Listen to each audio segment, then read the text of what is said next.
നമ്മൾ തറാവീഹ് നിസ്കരിച്ചു, അല്ലാഹ് പറ്റുന്ന രീതിയിൽ നമ്മൾ സുഹൃതങ്ങൾ പ്രവർത്തിച്ചിട്ടുണ്ട്. അതുകൊണ്ട് തന്നെ വിശ്വാസികളോട് ഓർമ്മപ്പെടുത്താറുള്ളത്, അല്ലാഹുവേ ഇങ്ങനെ ദ്വാരക്കണം. അല്ലാഹ് പരിശുദ്ധമായ റമദാൻ, പുണ്യങ്ങളുടെ പൂക്കാലമായ, പ്രകൃതിക്കാകെ നിറവസന്തമായ മഹത്തായ രാത്രികൾ സമ്മാനിച്ച, പകലുകൾ സമ്മാനിച്ച ആ ഒരു 29 ദിവസം 30 ദിവസം അല്ലാഹുവേ എനിക്ക് നീ തന്നു റഹ്മാനെ. ഒരു കാര്യം കൂടി റബ്ബിനോട് കരളൊരുക്കിയിട്ട് പറയണം, ചോദിക്കണം. ചോദിച്ചാലും പിന്നെയും ചോദിച്ചുകൊണ്ടിരിക്കണം. എന്താണ് ചോദിക്കേണ്ടത്? അല്ലാഹുവേ ഇത് ഞങ്ങളുടെ അവസാനത്തെ റമദാനാക്കി, ഈ കഴിഞ്ഞ റമദാൻ ഇത് ഞങ്ങളുടെ അവസാനത്തെ റമദാനായി പോകുന്ന അവസ്ഥ വരുത്തരുത്. ഇനിയും ജീവിതത്തിൽ ധാരാളം റമദാനിനെ ആരോഗ്യത്തോടുകൂടി സ്വാഗതം ചെയ്യാൻ അല്ലാഹുവേ എനിക്ക് തൗഫീഖ് തരണം, കുടുംബത്തിന് തൗഫീഖ് തരണം. ഇങ്ങനെ യജമാനനായ റബ്ബിനോട് ആത്മാർത്ഥമായിട്ട് എന്റെ പ്രിയപ്പെട്ട വിശ്വാസികളെ നിങ്ങൾ ദുആ ചെയ്യണം. ദുആ ചെയ്താലും പിന്നെയും നിങ്ങൾ ദുആ ചെയ്തുകൊണ്ടിരിക്കണം. റബ്ബിന്റെ റസൂലിന്റെ കൽപ്പനയാണ് ഇങ്ങനെ ചോദിച്ചുകൊണ്ടിരിക്കണമെന്നത്. അതുകൊണ്ട് തന്നെ വിശ്വാസികളായ നമുക്ക് മുമ്പേ കഴിഞ്ഞു പോയവർ ഈദുൽ ഫിത്ർ എന്ന് പറയുമ്പോൾ അത് സുന്ദരമായ സന്തോഷത്തിന്റെ ദിവസമാണെങ്കിലും സന്തോഷം വെറും ഒരു ഭാഗത്ത് അവർ ഒതുക്കും. ചെറിയൊരു സന്തോഷത്തിൽ ഈദുൽ ഫിത്ർ ഒതുക്കും. എന്നിട്ട് അവർ കണ്ണു നിറച്ച് കരച്ചിലാണ്. എന്തേ? അല്ലാഹുവേ ഞാൻ നോമ്പനുഷ്ഠിച്ച് സ്വീകരിച്ച് കാണുമോ? എന്റെ തറാവീഹ് സ്വീകരിച്ച് കാണുമോ? ഇതൊന്നും റബ്ബേ നീ സ്വീകരിച്ചില്ലെങ്കിൽ 30 ദിവസം ഞാൻ പട്ടിണിയായിരുന്നു. പട്ടിണിയായി പോയല്ലോ.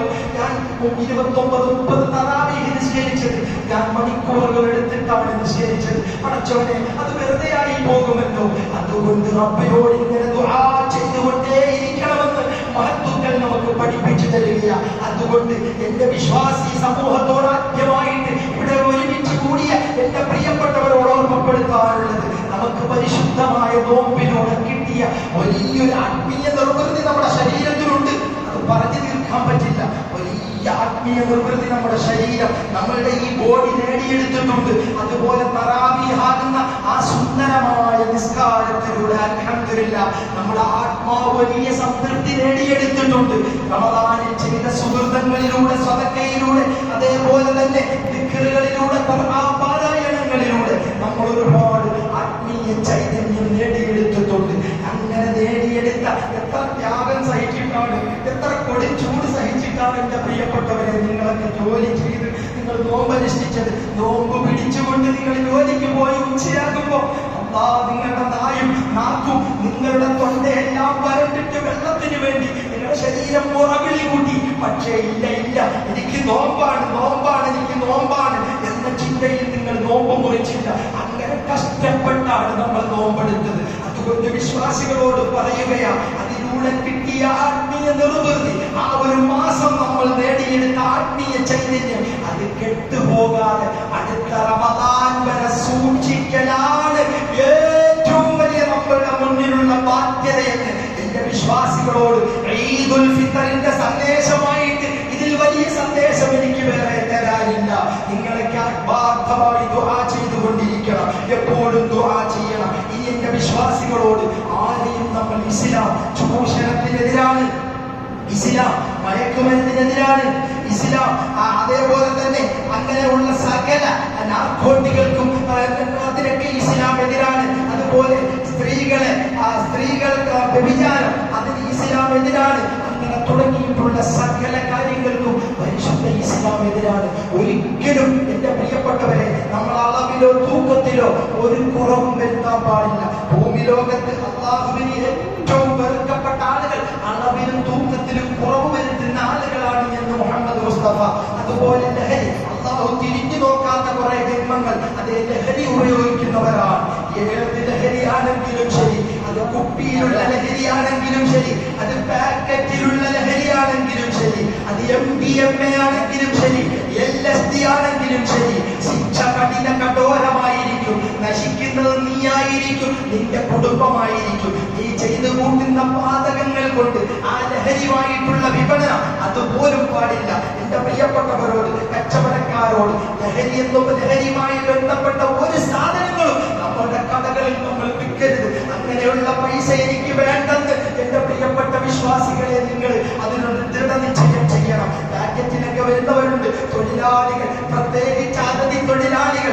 എന്റെ ഈ ശബ്ദപള്ളിയിൽ അതിഥി തൊഴിലാളികളായ ധാരാളം എന്റെ പ്രിയപ്പെട്ട സഹോദരങ്ങളുണ്ട്. അതിഥി തൊഴിലാളികളൊക്കെ ധാരാളമായിട്ട് പാക്കറ്റിൽ വരുന്ന ഈ ലഹരി അവരിങ്ങനെ ചുണ്ടിനടിയിൽ വെക്കുന്നത് കാണാം. എന്റെ പ്രിയപ്പെട്ടവരോട്, ഒരിക്കലും റബ്ബ് നിങ്ങളിൽ നിന്ന് നിസ്കാരം സ്വീകരിക്കില്ല, നിങ്ങളുടെ നോമ്പ് സ്വീകരിക്കില്ല, നിങ്ങളുടെ ഹജ്ജ് സ്വീകരിക്കില്ല, ഒരു കർമ്മവും സ്വീകരിക്കില്ല. അത് കച്ചവടം ചെയ്യുന്നവര്, അത് വിപണനം ചെയ്യുന്നവര്, അതിനുവേണ്ടി സഹായിക്കുന്നവരോടൊക്കെ എനിക്ക് വിനയത്തോടെ പറയാനുള്ളത്, നിങ്ങൾ നീറി നശിക്കും, യാതൊരു സംശയവുമില്ല. നിങ്ങളുടെ ഒരു കർമ്മവും റബ്ബ് സ്വീകരിക്കില്ല. വെട്ടിക്കടകളിൽ പോലും ചമ്പു അങ്ങനെ തുടങ്ങിയ, തുളസി അങ്ങനെ തുടങ്ങിയിട്ട് എനിക്കറിയില്ല പേരുകൾ, എന്തൊക്കെ പേരുകളാണ് അല്ലാഹുവേ പറഞ്ഞാൽ തീരാത്ത പേരുകൾ. പാക്കറ്റിൽ വരുന്ന ലഹരികളുണ്ടല്ലോ, അതിന്റെ വിപണനം ചെയ്യുന്നവരോട്, നിങ്ങൾ കഴിക്കുന്നത് നിഷിദ്ധമാണ്, മാലിന്യമാണ്, മാലിന്യമാണ്, യാതൊരു സംശയവുമില്ല. അതിന്റെ വിപണനം നടത്തുന്നവർ, അതിനുവേണ്ടി സഹായിക്കുന്നവർ, അതിന് കൂട്ടി നിൽക്കുന്നവർ, അതിനുവേണ്ടി മറ്റ് എല്ലാ സംവിധാനങ്ങൾ ചെയ്യുന്നവർ, അവരും നശിക്കും, അവരുടെ കുടുംബവും നശിക്കും, അവർ വരുന്ന പിന്നീട് വരുന്ന അവരുടെ പിന്നാമ്പുറത്ത് വരുന്ന ആളുകളും നശിച്ചു പോകും. അവസാനം പറയും, ഈ കുടുംബത്തിന് എന്ത് പറ്റി? അവരുടെ മുൻകാവുകൾ ചെയ്ത എന്തോ അസ്വസ്ഥതയുടെ പേരിലാണ് ഈ കുടുംബം ഇങ്ങനെ അനുഭവിക്കുന്നത് എന്ന് അന്ന് ജീവിച്ചിരിക്കുന്നവർ പറഞ്ഞു പോകുമെന്ന് എന്റെ പ്രിയപ്പെട്ട വിശ്വാസികളോട് ഓർമ്മപ്പെടുത്തുകയാണ്. അതുകൊണ്ട് എന്റെ പ്രിയപ്പെട്ടവരോട്, നിങ്ങളൊക്കെ നിങ്ങളുടെ ഭാര്യമാരോട് നല്ല രീതിയിലായിരിക്കണം പെരുമാറേണ്ടത്.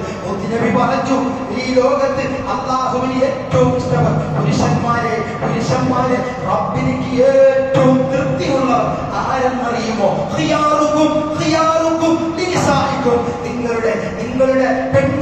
നിങ്ങളുടെ പെണ്ണുങ്ങൾക്ക് ഏറ്റവും നല്ല, നിങ്ങളുടെ പെണ്ണുങ്ങളോട് ഏറ്റവും നല്ല രീതിയിൽ പെരുമാറുന്നവരാരോ, നിങ്ങളുടെ ഭാര്യമാരോട് ഏറ്റവും നല്ലോണം പെരുമാറുന്നവരാണോ, അവരാണ് പുരുഷന്മാരിൽ ഏറ്റവും ഉത്തമരെന്ന് പഠിപ്പിച്ച പ്രവാചകർ മുഹമ്മദ് മുസ്തഫ. പെൺകുട്ടികളോട് പ്രത്യേക സ്നേഹമാണ് നമുക്കുണ്ടാകേണ്ടത്. നബി പറഞ്ഞു, 2 പെൺകുട്ടികളെ നല്ല രീതിയിൽ വളർത്തി. കാരണം ഈ ലോകത്ത്, ഇന്ന് നമ്മൾ ജീവിക്കുന്ന ലോകത്ത് പെൺകുട്ടികൾ വളർത്തലാണ് ഏറ്റവും വലിയ പാട്. ആൺകുട്ടികളല്ല, അവരെങ്ങനെയും പറയും, പക്ഷെ പെൺകുട്ടികൾ. നബി പറഞ്ഞു, 2 പെൺകുട്ടികളെ കൊണ്ട് പരീക്ഷിക്കപ്പെട്ടാൽ, പരീക്ഷണത്തിന്റെ അർത്ഥം ഈ കാലത്ത് പെൺകുട്ടികൾ വളർത്താൻ വളരെ സാഹസികമാണ്, അതിസാഹസികമാണ്. പക്ഷേ നല്ല രീതിയിൽ വളർത്തി, നിഷ്ഠയിൽ വളർത്തി, അനുയോജ്യമായ രീതിയിൽ വിവാഹം കഴിക്കുന്നവർക്ക് അവർക്ക് സ്വർഗമുണ്ടെന്ന് മുഹമ്മദ് മുസ്തഫ സല്ലല്ലാഹു അലൈഹി വസല്ലം തങ്ങൾ പെൺകുട്ടികളെ നല്ല രീതിയിൽ നല്ല ഭക്ഷണം കൊടുത്ത് വളർത്തണമെന്ന് മുഹമ്മദ് മുസ്തഫ. അവരോട് പ്രത്യേക മമതയും കാരുണ്യവും നിങ്ങൾക്കുണ്ടാകണമെന്ന് മുഹമ്മദ് മുസ്തഫ. ഇന്നിപ്പോ അങ്ങനെയല്ല, ചില വീടുകളിലൊക്കെ അങ്ങനെ അപൂർവങ്ങൾ ഞാൻ കേട്ടിട്ടുണ്ട്. പെൺകുട്ടികളോട് വിവേചനം, കാര്യം ആൺകുട്ടികളോട് പ്രത്യേക സ്നേഹം ഒരിക്കലും പാടില്ല. ചിലർ പറയാറുണ്ട്, ആൺകുട്ടി നമുക്ക് വരവ, മറ്റത് ചെലവ. ഒരിക്കലും അങ്ങനെ ധരിക്കരുതെന്ന് മുഹമ്മദ് മുസ്തഫ സല്ലല്ലാഹു അലൈഹി വആലിഹി വസല്ലം അവിടുന്ന് നമുക്ക് പഠിപ്പിച്ചു തരികയാണ്. പ്രിയപ്പെട്ടവര്, പെൺകുട്ടികൾ നിന്റെ വീട്ടിലേക്ക് ഭക്ഷണം കൊണ്ടുവന്നാൽ, പൊതി കൊണ്ടുവന്നാൽ, നിന്റെ പൊന്നുമോരുടെ കയ്യിലാണ് ആദ്യം കൊടുക്കേണ്ടതെന്ന് പഠിപ്പിച്ച മുഹമ്മദ് മുസ്തഫ സല്ലല്ലാഹു അലൈഹി വസല്ലം. എന്നിട്ട് പ്രവാചകൻ പറഞ്ഞു, അവൾ ഉമ്മയാണ്, അവൾ അമ്മയാണ്. ഭാവിയിൽ ആരോഗ്യമുള്ള ജനറേഷൻ ഇവിടെ വരണമെങ്കിൽ പെണ്ണിന് ആരോഗ്യം വേണം, പെണ്ണിന് ആരോഗ്യം വേണം. അതിന് പെണ്ണിന് നിങ്ങൾ നല്ല ഭക്ഷണം കൊടുക്കണമെന്ന് 14 നൂറ്റാണ്ടുകൾക്ക് മുമ്പ് മുഹമ്മദ് മുസ്തഫ സല്ലല്ലാഹു അലൈഹി വആലിഹി വസല്ലം അവിടുന്ന് പഠിപ്പിച്ചു തരികയാണ്. അതുകൊണ്ട് ഒരു പെണ്ണും ലോകത്ത് ചൂഷണം ചെയ്യുന്നത് ഇസ്ലാമിന് ഇഷ്ടമല്ല. ഇസ്ലാം ഏറ്റവും കൂടുതൽ പടപൊരുതുന്നത് പെണ്ണിന്റെ വിമോചനത്തിന് വേണ്ടി മാത്രമാണ്, വിമോചനത്തിന് വേണ്ടി മാത്രമാണ്. നിങ്ങൾ മനസ്സിലാക്കണം, ഇന്ന് നമ്മൾ ജീവിക്കുന്ന ലോകത്ത് പെണ്ണിനോടുള്ള സ്നേഹം അഭിനയിച്ചു പെണ്ണിനെ ചമച്ചു തുപ്പുന്ന ലോകത്താണ് എന്റെ പ്രിയപ്പെട്ടവരെ നമ്മൾ ജീവിക്കുന്നത്. നിങ്ങൾക്കറിയുമോ? ചിന്തിക്കണം. പെണ്ണിന്റെ മുഖമക്കനയുടെ പേരിൽ, മുസ്ലിം പെണ്ണിന്റെ മുഖമക്കനയിൽ കയറി പിടിച്ച് കളിയാക്കിയവരും ഇസ്ലാമിനെ.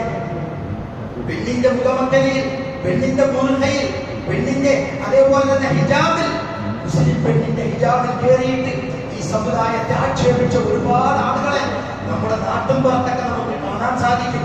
നിങ്ങൾ ചിന്തിച്ചു നോക്കൂ. ഇവന്മാരെയൊക്കെ ഇപ്പോഴാണ് നമുക്ക് ആവശ്യമുള്ളത്. ഇത്തരത്തിലുള്ള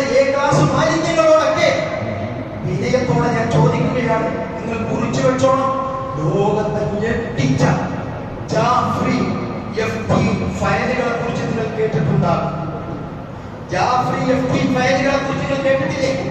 എന്റെ ഈ സദസ്സിൽ ഒരുമിച്ചുകൂടിയെന്ന് അറിയില്ലേ ഫയലുകളെ കുറിച്ച്? ജാഫ്രി എഫ്റ്റി ഫയലുകളെ കുറിച്ച് അറിയാത്തവരില്ല. എന്താണത്? ലോകത്തെ അമ്പരപ്പെടുത്തിയിരിക്കുകയാണ്. ലോകം ഞെട്ടിത്തെളിച്ചിരിക്കുകയാണ്. നിങ്ങൾ ചിന്തിക്കണം, ആരാണ് ജാഫ്രി എഫ്റ്റി?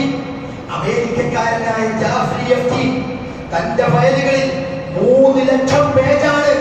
ജാഫ്രി എഫ്റ്റി ഫയൽ എത്ര പേജ്? 3 ലക്ഷം പേജ്. എന്തേ ഇയാളുടെ ജോലി? അതായത് ആഫ്രിക്കൻ രാജ്യങ്ങളിൽ നിന്നും മൂന്നാംകിട രാജ്യങ്ങളിൽ നിന്നും പാവപ്പെട്ട പെൺകുട്ടികളെ തട്ടിക്കൊണ്ടുവന്നിട്ട് മാർച്ച് നടത്തിയിട്ട് ഇന്ത്യ പോലും, എല്ലാവരും മനസ്സിലാക്കണം, ജാതി മത ഭേദമന്യേ എല്ലാവരോടും പറയുകയാണ്, എന്റെ ശബ്ദം കേൾക്കുന്നുണ്ടെങ്കിൽ, ഇന്ത്യ രാജ്യത്ത് പോലും മധ്യപ്രദേശിലെ തലസ്ഥാനമായ ഭോപ്പാലിൽ ഇന്നത്തെ മുഖ്യമന്ത്രി ഈ അടുത്തൊരു പ്രസ്താവന നടത്തി. 3 ലക്ഷത്തിലധികം പെൺകുട്ടികളാണ് ഈ അടുത്ത സമയങ്ങളിലായിട്ട് 3-4 വർഷങ്ങളിലായിട്ട് മധ്യപ്രദേശിൽ നിന്ന് മാത്രം കാണാതായത്. അവരെവിടെ നിന്ന് അറിയുന്നില്ലെന്ന് ഞാനല്ല പറഞ്ഞത്, മധ്യപ്രദേശിന്റെ മുഖ്യമന്ത്രിയാണ്. അങ്ങനെ ഇന്ത്യ രാജ്യത്തിന്റെ വിവിധ സംസ്ഥാനങ്ങളിൽ നിന്നും പെൺകുട്ടികൾ അപ്രത്യക്ഷമാകുന്നു. അതേപോലെ മൂന്നാംകിട രാജ്യങ്ങളിൽ നിന്നും പെൺകുട്ടികൾ അപ്രത്യക്ഷമാകുന്നു. എവിടെയാണ് അവർ ചെന്നെത്തുന്നത്? ജാഫ്രി എഫ്റ്റിന്റെ റിസോർട്ടുകളിലാണ്. ഏത് പെൺകുട്ടികളെ അവർക്ക് വേണ്ടത്? 8, 7, 9, 10, 11, 12 വയസ്സുള്ള ആ പെൺകുട്ടികൾ. നിങ്ങളൊന്ന് ഓർത്തു നോക്കൂ എന്റെ പ്രിയപ്പെട്ട വിശ്വാസികളെ.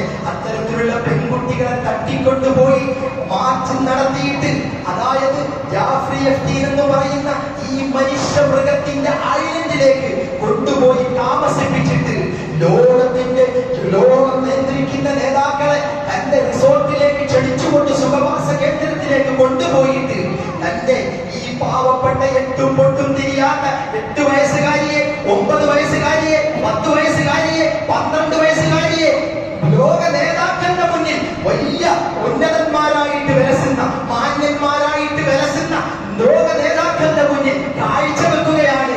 അവരുമായിട്ടുള്ള സ്വകാര്യ നിമിഷങ്ങൾ പെൺകുട്ടികളുമായിട്ട് ചവച്ചു തുപ്പിക്കൊണ്ട് കൊന്നു തിന്നവരുണ്ട്, ചവച്ചു തുപ്പിയവരുണ്ട്, അശ്ലീലങ്ങളിൽ ഏർപ്പെട്ടവരുണ്ട്.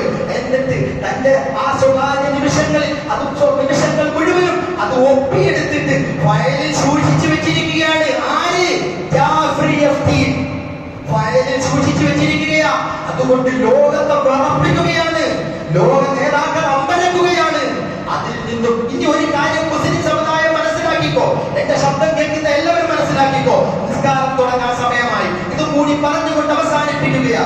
എന്തിനാണ് ഇറാന്റെ ആത്മീയ നേതാവിനെ കൊന്നുകൊണ്ട് ഇറാന്റെ തെരുവോരങ്ങളിലേക്ക് ഇസ്രായേലിലെ നെതന്യാഹു എന്ന് പറയുന്ന മനുഷ്യ മൃഗം, എന്തിനാണ് ഈ 2 മൃഗങ്ങൾ, ട്രംപ് എന്ന് പറയുന്ന ഈ 2 മനുഷ്യന്റെ കോലമുള്ള മൃഗങ്ങൾ എന്തിനാണ് ഇറാന്റെ പേരിൽ മിസൈൽ വർഷിപ്പിച്ചത്? ഇറാൻ ആർക്ക് ഭീഷണി? ആർക്കെങ്കിലും ഭീഷണിയായിട്ടുണ്ടോ? പച്ചക്കള്ളമല്ലേ? ഏതെങ്കിലും രാജ്യത്തെ ഇറാൻ ആക്രമിച്ചിട്ടുണ്ടോ? ഇറാഖിന്റെ പേരിൽ ഇറാഖിനെ തകർത്ത് തരിപ്പണമാക്കി 15 ലക്ഷം ആളുകൾ, 5 ലക്ഷം കുട്ടികൾ ഉൾപ്പെടെ 15 ലക്ഷം ആളുകൾ ഇറാഖിന്റെ തെരുവോരങ്ങളിൽ പെടഞ്ഞു മരിച്ച് മെസോപ്പൊട്ടാമിയൻ സംസ്കാരവും തകർന്ന് തരിപ്പണമായപ്പോ അന്ന് യുദ്ധത്തിന് നേതൃത്വം നൽകിയ ബ്രിട്ടന്റെ പ്രധാനമന്ത്രിയായി ഇന്ന് ജീവിച്ചിരിക്കുന്ന ടോണി ബ്ലെയർ എന്ന് പറയുന്ന മനുഷ്യമൃഗം, അയാൾ പറഞ്ഞു, ഞങ്ങൾക്ക് ഇറാഖിൽ അബദ്ധം പറ്റിയതാ, ഇറാഖിൽ ഒരു ചെലവക്കുറ്റി പോലും ഇല്ലായിരുന്നു. 15 ലക്ഷം ആളുകൾ ഇറാഖിൽ മരിച്ചപ്പോ എന്നിട്ട് ആ സദ്ദാമിൻ ഹുസൈനെ പിടിച്ച് ഒരു പെരുന്നാൾ ദിവസത്തിലാണ് ഈ ഫാസിസ്റ്റ് ഈ മനുഷ്യമൃഗങ്ങൾ കൊന്നുകളഞ്ഞത്. എല്ലാവരും ശ്രദ്ധിക്കണം, മനസ്സിലാക്കണം. എന്റെ പ്രസംഗം അവസാനിപ്പിക്കുകയാണ്. എന്തിനാണ് ഇപ്പൊ ഇറാനെ ആക്രമിച്ചത്? നിങ്ങൾ ചിന്തിച്ചിട്ടുണ്ടോ? നിങ്ങൾ മനസ്സിലാക്കണം. രാഷ്ട്രീയമൊക്കെ അവിടെ നിൽക്കട്ടെ, എല്ലാവരും മനസ്സിലാക്കണം. ജാഫ്രി എഫ്റ്റിന്റെ ഫയലിൽ 1-ാം സ്ഥാനത്ത് ലീഡ് ചെയ്യുന്ന ആളാണ്. ജാഫ്രി എഫ്റ്റിന്റെ ഫയലിൽ 1-ാം നമ്പർ വ്യക്തിയാണ് ഡൊണാൾഡ് ട്രംപ് എന്ന് പറയുന്ന മനുഷ്യന്റെ കോലമുള്ള ആ ജന്തു. കൊച്ചുകുട്ടികളെ ചവച്ചു തുപ്പിയവനാണ് ട്രംപ്. നിഷേധിക്കാൻ ആർക്കെങ്കിലും സാധിക്കുമോ? 2-ാം സ്ഥാനത്തുള്ളവനാണ് നെതന്യാഹു. ഇന്ത്യയിലുമുണ്ട് വലിയ കസേരയിൽ ഇരിക്കുന്ന ആളുകൾ, ഇന്ത്യയിലുമുണ്ട്, ഞാൻ പറയുന്നില്ല. പക്ഷേ ആ ഫയലിനെ കുറിച്ച് ചർച്ച ചെയ്യണമെന്ന് ഇന്ത്യയുടെ പ്രതിപക്ഷ നേതാവും അതിനെക്കുറിച്ച് പറയുമ്പോ ആ പാവപ്പെട്ട മനുഷ്യനെ കഴുതയുടെ തലച്ചോറുള്ള ആളുകൾ പറയുന്നു പപ്പു എന്ന് വിളിക്കാറുണ്ടല്ലേ? മനസ്സിലാക്കണം. ജാഫ്രി എഫ്റ്റി ഫയൽ അന്തസ്സായിട്ടുള്ള ചർച്ച ചെയ്താൽ എടുത്താൽ ഇവിടുന്ന് വനവാസത്തിന് പോകേണ്ടി വരും, നാണങ്ങളും പോയിട്ട് ആത്മഹത്യ ചെയ്യേണ്ടി വരും. അത്രത്തോളം ലക്ഷക്കണക്കിന് പെൺകുട്ടികളെ, ഏത് പെൺകുട്ടികളെ, 8, 9, 10, 11, 12 വയസ്സുള്ള പെൺകുട്ടികളെ ചവച്ചു തുപ്പി കൊന്ന് തള്ളി. ഫയലുകൾ പരിശോധിച്ചാൽ കാണാം. ഞാനിത് കേൾക്കുമ്പോ നിങ്ങൾ വിഴുങ്ങാൻ നിൽക്കണ്ട, നിങ്ങൾ പരിശോധിക്കണം. ഞാൻ ഈ പറഞ്ഞത് ശരിയാണോ എന്ന് എല്ലാവരും പരിശോധിക്കുക, എല്ലാവരും പരിശോധിക്കുക. ഞാൻ ചോദിക്കട്ടെ, ഇത്രയും പെൺകുട്ടികൾ ഇന്ന് ലോകത്തെ ഇറാഖിലെ പെണ്ണിനെ സ്വതന്ത്രനാക്കാനെന്നാണ് ട്രംപ് പറഞ്ഞത്. ഇറാനിലെ പെണ്ണുങ്ങൾക്ക് സ്വാതന്ത്ര്യം കൊടുക്കാനാണെന്നാണ് ട്രംപ് പറഞ്ഞത്. ഇവന്മാരുടെ സ്വാതന്ത്ര്യം കൊടുക്കുന്ന ആര്? പെൺകുട്ടികളെ ചവച്ച് തുപ്പിയവന്മാർ. നിങ്ങൾ ചിന്തിക്ക്, ഇവിടെ ഒരുപാട് നിരീശ്വരവാദികളുണ്ട് ചവച്ച് തുപ്പിയവര്, നിരീശ്വരവാദികളുമുണ്ട് പെൺകുട്ടികളെ ചവച്ചു തുപ്പിയവര്. നിങ്ങൾ കണ്ടോ? നിങ്ങൾ ചിന്തിക്ക്, ഇവിടെ പെണ്ണുങ്ങൾക്ക് വേണ്ടി നിലവിളിക്കുന്നവന്മാരുണ്ടല്ലോ. ചവച്ചു തുപ്പിയ പെൺകുട്ടികൾ, പെണ്ണുങ്ങളല്ല, പെൺകുട്ടികളെ കുറിച്ച് ഏതെങ്കിലും ഒരു ചർച്ച ചെയ്തോ? ഏതെങ്കിലും ഒരു ചാനൽ ചർച്ച ചെയ്തോ? മറുപടി പറയണ എന്റെ ശബ്ദം കേൾക്കുന്നവർ ഏതെങ്കിലും ഒരു ചർച്ച ചെയ്തോ? ഇവിടെ ഏതെങ്കിലും ഒരു മുഖ്യധാര പത്രം ഇതിനെ കുറിച്ച് എഴുതുന്നോ? എഴുതുന്നില്ല. എന്തേ? എല്ലാവരും എന്തേ? ഇസ്ലാം ഇവിടെ അതിനെ എങ്ങനെ തകർക്കുക എന്നത് മാത്രമാണ്. അതുകൊണ്ട് എന്റെ പ്രിയപ്പെട്ട വിശ്വാസികളോട് എനിക്ക് വിനയത്തോടെ ഓർമ്മപ്പെടുത്താനുള്ളത്, ഈ ഇങ്ങനെയുള്ള പെണ്ണുങ്ങൾ ക്രൂരമായി പീഡിപ്പിക്കപ്പെടുന്ന, ആക്ഷേപിക്കപ്പെടുന്ന, മയക്കുമരുന്നിനും അതേപോലെ ചരസിനും കഞ്ചാവിനും അടിമപ്പെടുന്ന ലോകത്താണ് നമ്മൾ ജീവിക്കുന്നത്. അതുകൊണ്ട് എന്റെ പ്രിയപ്പെട്ടവരെ, നമ്മളൊക്കെ അതിൽ നിന്ന് അത്തരത്തിലുള്ള എല്ലാ അസ്വസ്ഥതകൾക്കും എതിരെ പൊരുതുന്നവരാകണം. നാട്ടിൽ മയക്കുമരുന്നിന്റെ വ്യാപനം നടത്തുന്നെങ്കിൽ അതിനെതിരെ പൊരുതാനുള്ള ആർജവം നമുക്ക് വേണം. അതിൽ യാതൊരു സംശയവും വേണ്ട. നമ്മുടെ രാജ്യത്തിന്റെ പൈതൃകവും നമ്മുടെ രാജ്യത്തിന്റെ ഐക്യവും നമ്മൾ നിലനിർത്തണം. അത് നമ്മുടെ രാജ്യത്ത് സന്തോഷത്തോടുകൂടി ഹിന്ദുവും മുസ്ലിമും ക്രിസ്ത്യാനി മതമില്ലാത്തവരും മതമുള്ളവരും സന്തോഷത്തോടുകൂടി ജീവിക്കണം. അതിനുവേണ്ടി നിങ്ങൾ ദ്വാരക്കണം. അതേപോലെ ഗൾഫ് മേഖലയിലെ അവസ്ഥ ഞാൻ പറഞ്ഞില്ലേ, ഫയലുകൾ മറയ്ക്കാൻ വേണ്ടി ഈ ഒരു യുദ്ധം അല്ലാതെ വേറെ ഒന്നിനുമല്ല. ഈ തലച്ചോറുള്ള എല്ലാവർക്കും അറിയാം. അതുകൊണ്ട് ഇതൊക്കെ ഒന്ന് അവസാനിപ്പിച്ച്, ഇല്ലെങ്കിൽ പട്ടിണിയായി പോകും. ഇപ്പൊ തന്നെ 30-40-50% ഹോട്ടലുകൾ രാജ്യത്ത് കൂട്ടിക്കഴിഞ്ഞു. ഭക്ഷണം പോലും കിട്ടില്ല, വെള്ളം പോലും കിട്ടില്ല, കറണ്ട് പോലും കാണില്ല യുദ്ധം നീണ്ടു നിന്നാൽ. അതുകൊണ്ട് ഇത് അവസാനിക്കണം. അതിനുവേണ്ടി നിങ്ങളൊക്കെ ദ്വാരക്കണമെന്ന് എന്റെ പ്രിയപ്പെട്ട വിശ്വാസികളോട് ഓർമ്മപ്പെടുത്തിക്കൊണ്ട് ഞാൻ എന്റെ പ്രസംഗം അവസാനിപ്പിക്കുകയാണ്. നിസ്കാരത്തിലേക്ക് കിടക്കുകയാണ്. ഞാൻ ഈ പറഞ്ഞ ഫയലുകളെ കുറിച്ച് നിങ്ങളൊന്ന് പഠിക്കുന്നത് നന്നായിരിക്കുമെന്ന്. അപ്പൊ നിങ്ങൾക്ക് മനസ്സിലാകും ഈ ഇറാൻ യുദ്ധം എന്തിനു വേണ്ടിയായിരുന്നു എന്ന് നിങ്ങൾക്ക് മനസ്സിലാകും. എന്തുകൊണ്ടാണ് ഫലസ്തീനിലെ മക്കളെയൊക്കെ ക്രൂരമായി കൊന്നപ്പോ ഒരുത്തരും വീണ്ടാൻ നാവ് പൊങ്ങാത്തത്? നാവ് പൊങ്ങിയ ഫയല് കാണിച്ചതാ. കണ്ടോ മിണ്ടി പോകരുത്. അതുകൊണ്ട് എല്ലാം ലോക നേതാക്കൾ എന്ന് പറയുന്നവരൊക്കെ മുട്ടുകാലിൽ ഫയലിന്റെ ഫയല് കണ്ടുകൊണ്ട് മുട്ടുകാലിൽ ഇടയുക. ഇന്ത്യ രാജ്യത്ത് പോലും ഇടയുക മുട്ടുകാലില്. അതുകൊണ്ട് ഇത് നിങ്ങൾ മനസ്സിലാക്കണമെന്ന് ഓർമ്മപ്പെടുത്തിക്കൊണ്ട് ഞാൻ എന്റെ പ്രസംഗം അവസാനിപ്പിക്കുന്നു. പ്രിയപ്പെട്ടവരെ,